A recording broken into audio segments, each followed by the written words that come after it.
মৰমৰ ছাত্ৰ ছাত্ৰীসকল, আটাই মৰম ল'বা। আমি শংকৰদেৱ শিশু নিকেতনৰ তৃতীয় শ্ৰেণীৰ গণিতৰ শেষৰ পাঠটোত আহি উপনীত হৈছোঁহি। ইতিমধ্যে আমাৰ সকলোবোৰ পাঠ পঢ়া হৈ গৈছে। শেষৰ পাঠটো হ'ল তথ্য সংগ্ৰহ। প্ৰথম কথা হ'ল, ধৰি লোৱা, মোৰ কথাখিনি মন দি শুনিবা কিন্তু দেই। শংকৰদেৱ শিশু নিকেতনৰ তৃতীয় শ্ৰেণীৰ ছাত্ৰ ছাত্ৰীসকল, তোমালোকৰ গণিতৰ শেষৰ পাঠটো আজি কৰিবলৈ লৈছোঁ। মোৰ কথাখিনি মন দি শুনিবা, বুজিবলৈ চেষ্টা কৰিবা। ধৰি লোৱা, তোমালোক এখন বিয়ালৈ গৈছা। বিয়াত তোমালোকে বিভিন্ন বয়সৰ বহুত মানুহ লগ পালা। বুঢ়া, বুঢ়ী, ডেকা, আধবয়সীয়া, শিশু, এনেদৰে বিভিন্ন বয়সৰ মানুহ লগ পালা। এতিয়া বিয়াখনত যেনিবা 1000 মানুহ হৈছিল। তোমালোকক পিছদিনা যদি কোৱা যায়, এখন ছবি দি দিলে, দি ক'লে যে ইয়াত কিমানজন পুৰুষ আৰু কিমানগৰাকী মহিলা আৰু কিমানগৰাকী শিশু আছে, তোমালোকে গণনা কৰি উলিয়াব লাগে, গন্তি কৰি উলিয়াব লাগে। তাৰ বাবে সেই কামটো সুন্দৰকৈ কৰিবলৈ তোমালোকে কি কৰিবা? প্ৰথমে তোমালোকৰ এখন কাগজত বা বহীত তোমালোকে এনেদৰে ঘৰ কৰি ল'লা। এনেকৈ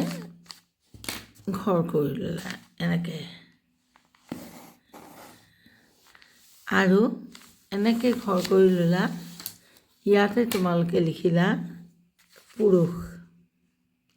প্ৰথমটোত তোমালোকে লিখিলা পুৰুষ, তাৰপিছতটোত লিখিলা মহিলা আৰু শেষৰটোত লিখিলা শিশু। তোমালোকক এনেদৰে এখন সুশৃংখলিতভাৱে তোমালোকে কামটো কৰিব লাগিব। তোমালোকেতো 1000 মানুহ গোট খাইছে, তাৰ ভিতৰত বোলে 500 পুৰুষ, 400 মহিলা আৰু 100 শিশু। এনেদৰে মুখেৰে ক'লেই নহ'ব, তাক তোমালোকে লিখিত ৰূপত সুন্দৰভাৱে দেখুৱাই দিব পাৰিব লাগিব। এই যে তোমালোকে 1000 মানুহৰ তথ্যটো আনিলা, আনি তাক বিভিন্ন ভাগত ভগাই এনেদৰে সুন্দৰকৈ তোমালোকে লিখিলা, সেইটোকে আমি ক'ম তথ্য সংগ্ৰহ। সেইটোকে আমি কি বুলি ক'ম? তথ্য সংগ্ৰহ। তোমালোকৰ গণিতৰ শেষৰ পাঠ, তৃতীয় শ্ৰেণী শংকৰদেৱ শিশু নিকেতনৰ শেষৰ পাঠটো হ'ল তথ্য সংগ্ৰহ। আজি এই তথ্য সংগ্ৰহৰ ওপৰতে আমি আলোচনা কৰিম। একেবাৰে সহজ কথা। প্ৰথম কথাটো চোৱা, চিৰিয়াখানালৈ যাওঁ ব'লা। মৌৰোপাহঁতে আচাৰ্যসকলৰ লগত গুৱাহাটীৰ চিৰিয়াখানা চাবলৈ গ'ল। চিৰিয়াখানাত বিভিন্ন ধৰণৰ জন্তু আৰু চৰাই দেখিবলৈ পালে। এতিয়া এখন চিৰিয়াখানাৰ চিত্ৰ দিছে, তোমালোকে এয়া বিভিন্ন ভাগৰ চোৱা। এয়া হৰিণা, এয়া জেব্ৰা, এয়া হাতী, এয়া গড়, এয়া বান্দৰ, এয়া সিংহ, এয়া বাঘ, হয়নে? এনেদৰে দিলে। তাৰপিছত প্ৰতিবিধৰ কিমানটাকৈ আছে তোমালোকে গন্তি কৰিলা 1 2 3 4 5 6 7 8 9 10টা কি আছে হৰিণ ইয়াতে তোমালোকে 10টা হৰিণ লিখিলা 10টা মানে সংখ্যাৰে নিলিখি তোমালোকে কি কৰিবা সংখ্যাৰে নিলিখি পেলাই ইয়াত তোমালোকে আঁচ দি যাবা 1 2 3 4 5 6 7 8 9 10টা হৰিণ তাৰপিছত তোমালোকে চোৱা 1 2 3 4 5 6 6টা হাতী 1 2 3 4 5 6 6টা হাতী তাৰপিছত তোমালোকে দেখিলা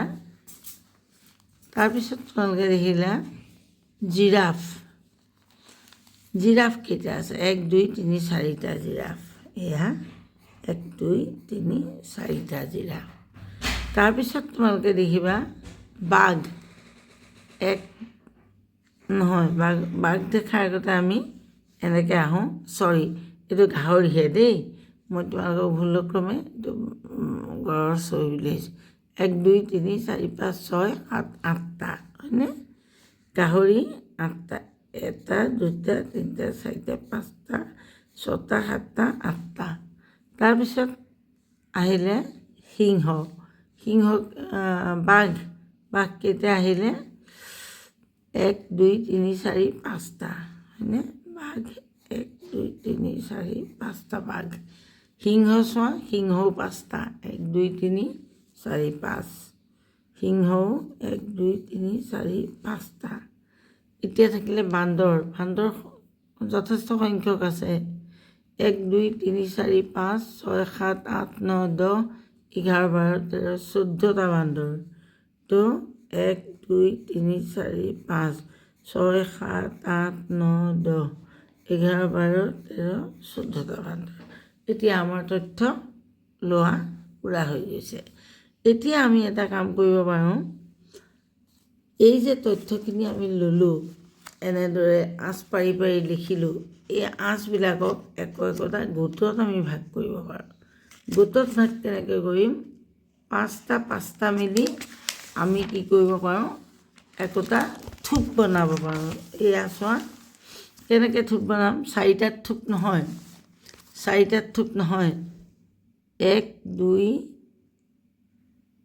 সিংহ 5টা নহয় জানো এইটো এটা থোপ হ'ল তাৰপিছত বাঘো এটা থোপ হ'ল 5টা আছে তাৰপিছত বান্দৰত কি হ'ব 1 2 3 4 5 এই এটা থোপ হ'ল 1 2 3 4 5 এই এটা থোপ হ'ল 10 এই 4টা ইয়াত আকৌ থাকিল 4টা তাৰপিছতে ইয়াতে আহিলে হাতী 1 2 3 4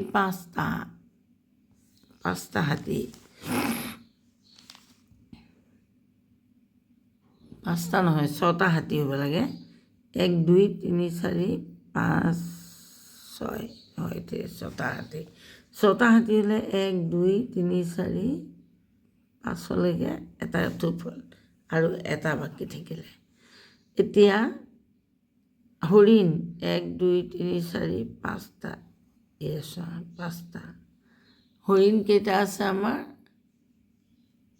10টা আছে গতিকে হৰিণৰ 2টা থোপ হ'ব ঠিক তেনেদৰে গাহৰি কি হ'ব 8টা আছে 1 2 3 4 5টা 6 7 8 3টা এনেদৰে আমি 5টা এটা থোপ বনাব পাৰোঁ এয়া তোমালোকৰ কিতাপত দেখুৱাই দিয়া হৈছে তালিকাখনৰ আটাইতকৈ বেছি কি আছে আটাইতকৈ বেছি কোনটো জন্তু আছে তোমালোকে এই থোপটোৰ পৰা অতি সহজে বুজিবা এয়া চোৱা বান্দৰ আটাইতকৈ বেছি আছে 2 থোপ আৰু 4টা হয়নে তাৰ বান্দৰ আটাইতকৈ বেছি আছে গতিকে আমি কি কৰিম এই বান্দৰ আটাইতকৈ বেছি আমি ইয়াতে লিখিম বান্দৰ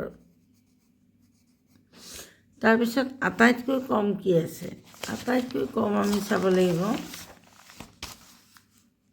এই 4টা এইটো হৈছে জিৰাফ জিৰাফটো মাত্ৰ 4টা আছে নহয়নে?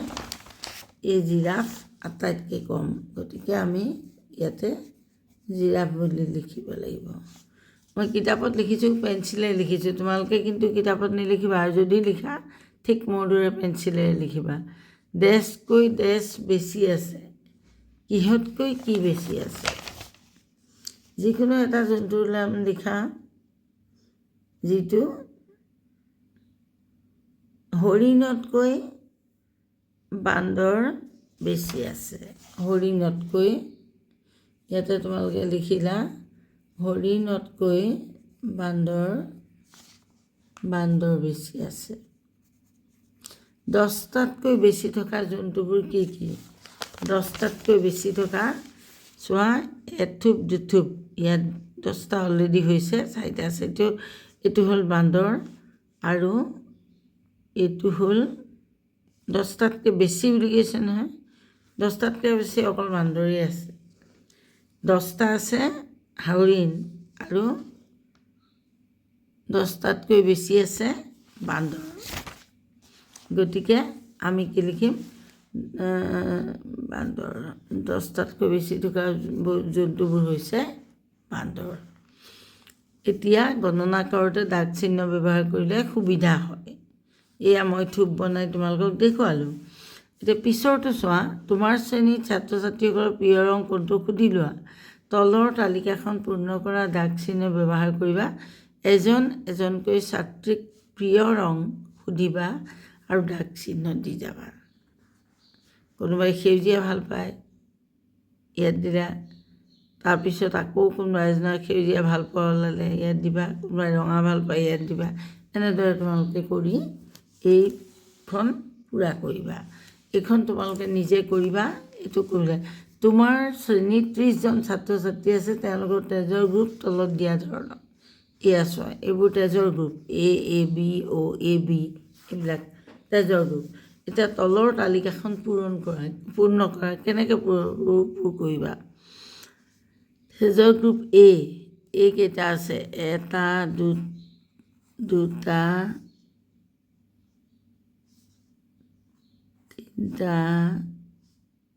প্ৰত্যেক চাই যাবা। 4টা 5টা 6টা 7টা 8টা, ইয়াত 8টা। গতিকে আমি কি কৰিম? ইয়াত 8ডাল, 1 2 3 4 5 6 7 8। তাৰপিছত আমি বি গ্ৰুপটোলৈ আহোঁ। 1 2 3 4 5 6 7 8 9, 9টা। বি 9টা, 1 2 3 4 5 6 7 8 9। তাৰপিছত চোৱা, এ বি কেইটা আছে? 1 2 3 4টা 1 2 3 4, ইয়াত আমি 4ডাল দিলোঁ। তাৰপিছত অ' কেইটা আছে? আমি চাব লাগিব। অ' 1 2টা, 2 নম্বৰ লাইনত আছে 2টা 3টা, 2 3 5টা, 6টা 7টা 8টা 9টা আছে। গতিকে অ' গ্ৰুপত আমি 9ডাল দিম। 1 2 3 4 5 6 7 8 9। এতিয়া আমি এইবিলাক গন্তি কৰি ছাত্ৰৰ সংখ্যাটো লিখিব লাগিব। 1 2 3 4 5 6 8টা। কেইটা? 1 2 3 4 5 8টা, ইয়াতে 8টা। তাৰপিছত ইয়াতে হ'ল বি 1 2 3 4 5 6, 7, 8, 9টা। ইংৰাজীত লিখি দিলোঁ, ভুল হৈ গৈছে দেই, বেয়া নাপাবা, ৰ'বা। 8, ইয়াত হ'ল 9টা পালোঁ। ইয়াতে পালোঁ 1, 2, 3, 4টা। ইয়াতে পালোঁ 1, 2, 3, 4, 5, 6, 7, 8, 9টা, আকৌ 9টা। ইয়াতে এতিয়া আটাইখিনি সোমাইছে নাই তোমালোকে কেনেকৈ গন্তি কৰিবা চোৱা। 1, 2, 3, 4, 5, 1, 2, 3, 4, 5, 6, 6, 5 গুণ 30টা আছে। ইয়াতে 30টা হ'লনে নাই?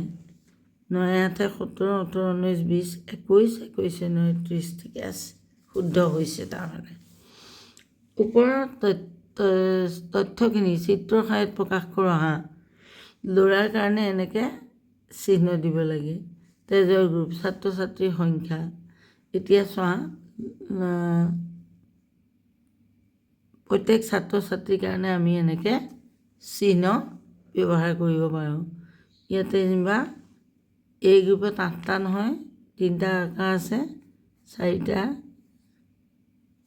5টা, 6টা, 7টা, 8টা, এনেকৈ আমি 8টা ল'ৰা আঁকি দিলোঁ, 8টা ছাত্ৰ আঁকি দিলোঁ।